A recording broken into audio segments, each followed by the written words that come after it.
कहानी नीरू की है। पंजाब की नीरू की शादी दिल्ली के राहुल से होती है। दिल्ली कितना बड़ा शहर है ना, लेकिन आप लोगों का घर तो बहुत छोटा है। हमारे पंजाब में तो ये बड़े बड़े घर होते हैं कि मजा ही आ जाता है। कोई बात नहीं नीरू, मैं भी तुम्हारे लिए बहुत बड़ा मकान बनाऊंगा बहुत जल्दी। नीरू के पिता जहाँ पंजाब के जाने माने व्यापारी थे, वहीं उसका पति राहुल दिल्ली में एक सिंपल नौकरी करता था। माँ, यहाँ तो घी मक्खन इतना महंगा है कि क्या बताऊं। मैं तो तरस ही जाती हूँ घी खाने के लिए। नीरू की माँ को ये सुनकर बहुत दुख होता है। मेरी बेटी को घी नसीब नहीं हो रहा है और ये बहू यहाँ बैठकर घी में शक्कर डाल रही है। देख वनिता, मैं साफ कह रही हूँ, इस घर में जितना घी आएगा उतना ही मेरी बेटी के घर दिल्ली भी जाएगा। अरे ये क्या बात होती माँ जी?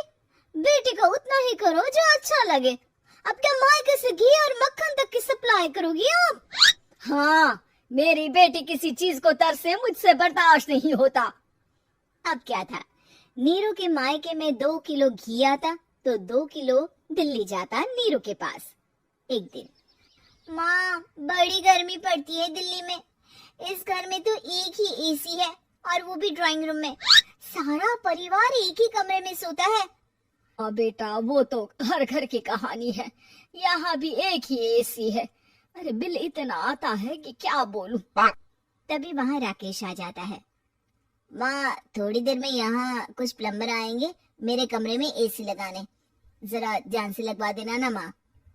ओए, ऐसे कैसे तेरे कमरे में एसी लगेगा? हाँ राकेश, एक बार बात तो कर लेता। अरे पापा, वो वनिता को गर्मी में नींद नहीं आती।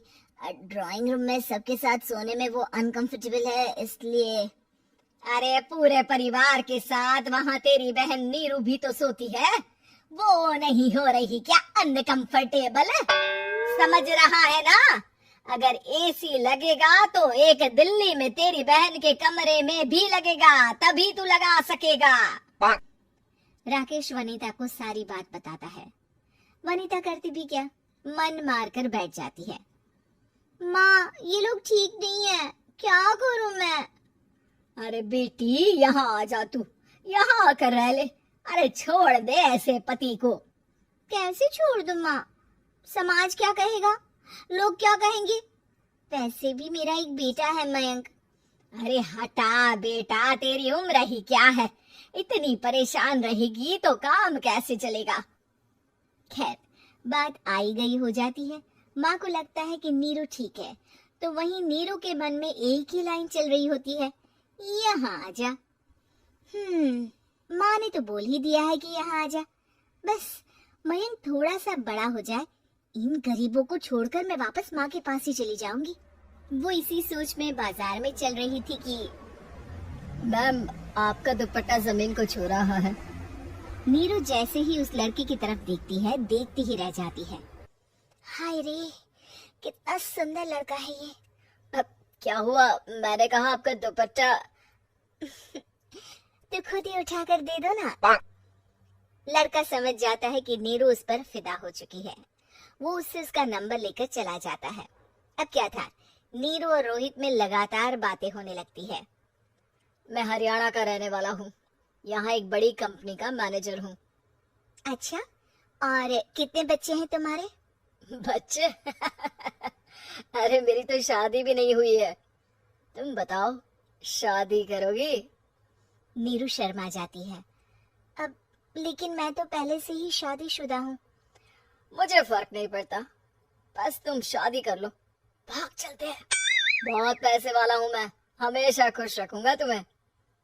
नीरू रोहित से मिलकर सारा प्लान बना लेती है और फिर एक दिन घर से भाग जाती है। दोनों शादी कर लेते हैं। शादी के बाद, क्या बात है नीरू, तुम्हें परेशान सा देखता हूँ, सब ठीक तो है ना? हाँ हाँ, सब ठीक है।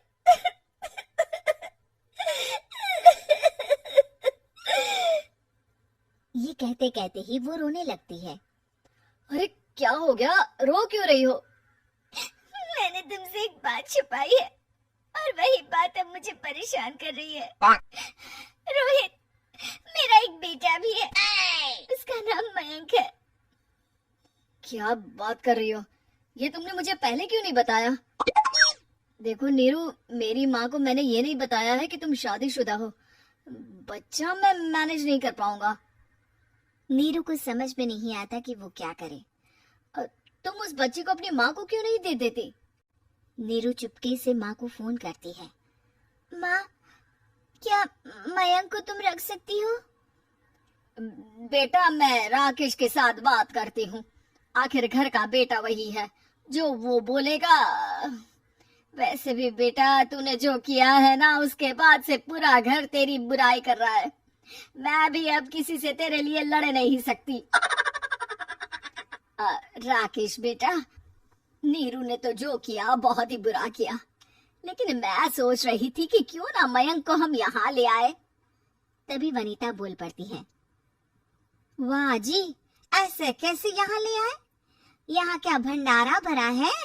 और जिस बच्चे की माँ ने नहीं सोचा, उसके लिए हम क्यों सोचे?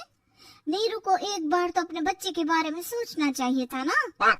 अरे लेकिन तेरे पास भी तो लड़का नहीं है ना वनीता। माँ, वनीता ठीक बोल रही है। कल को वो बड़ा होकर इसी घर का हिस्सा मांगेगा तो हम क्या करेंगे? माँ कहती भी तो क्या, वो चुप रह जाती है। वहीं नीरू का पहला पति कहता है। माँ, अगर आज भी वो वापस आ जाए तो मैं उसे माफ कर दूंगा। बेटा, गरीबी चीज ही ऐसी है, क्या करेगा? तू तो अब मयंक का सोच। वो बेचारा तो बिना माँ का हो गया। मयंक के खातिर तू दूसरी शादी कर ले बेटा। लोगों के लाख समझाने के बाद नीरू के पहले पति की शादी रिद्धि से हो जाती है, जिसके पहले पति से 2 बच्चे होते हैं। देखो जी, मैंने शादी सिर्फ बच्चे के खातिर की है। मैंने भी शादी सिर्फ बच्चों के खातिर की है।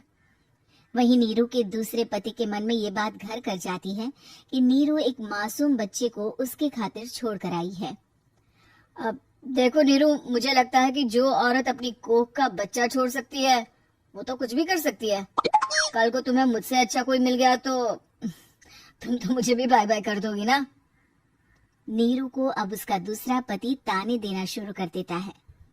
तंग आकर नीरू उसके यहाँ से भागकर अपने पहले पति के पास चली जाती है, लेकिन ससुराल में क्या लेने आई है नीरू, मयंक को?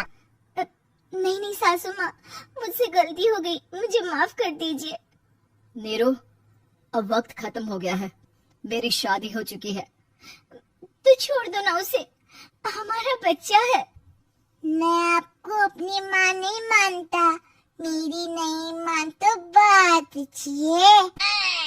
नीरू मयंक की बात सुनकर समझ जाती है कि उसके पास अब न आसमान रहा, ना ही जमीन।